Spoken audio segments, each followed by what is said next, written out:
Now, some breaking news from the United States. The Republican governor in the U.S. presidential battleground state of Wisconsin has survived a recall election aimed at ousting him midway through his term. Republican Scott Walker provoked anger with his reforms to public sector pay and trade union rights. Wisconsin helped elect Barack Obama as president in 2008, and it's seen as a barometer of the political climate going into the presidential election. Well, let's get the very latest now from our Washington correspondent, Jonny Dymond.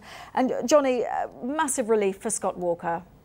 Yeah, huge relief for Scott Walker. It may seem like a rather oddly dull story. A man challenged for his governorship survives, so who cares? Well, it's a bit more than that. First of all, this is only the third ever governor's recall election, and it's the first time that the governor who is being recalled has survived that election. This was a hugely divisive issue in Wisconsin. I can't tell you how bitter people were there when I was visiting Wisconsin, and it was widely seen that once the Democrats, or widely thought, once the Democrats had managed to initiate this recall, that Scott Walker would be in trouble. But in fact, he's managed through huge amounts of money pouring into the state from outside interests, through good organisation, and I think through rallying the Republican base to get his vote out, and stays in office, which will hearten those who want to put in place the kinds of reforms that he did, forcing public sector employees to pay more money into their pensions, into their healthcare, and stripping unions of collective bargaining rights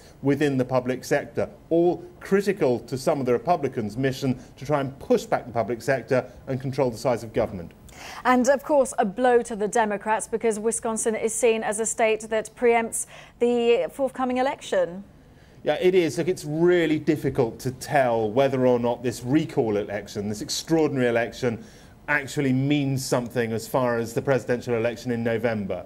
This is a state which President Obama won by 14 points in 2008. It's been Democrat since 1988. It's something which the Democrats took for granted. Will they be worried tomorrow? Difficult to call. There'll be a lot of people saying that this was an extraordinary election in extraordinary circumstances. But the Republicans will certainly take heart, even if it is only to force the Democrats to spend more time, more resources in making sure that Wisconsin stays within the fold. Even if Wisconsin is not a key battleground state, this will hearten the Republicans, give them momentum going into November, and no doubt concern some Democrats. OK, Jonny Dymond from Washington with the very latest. Thank you.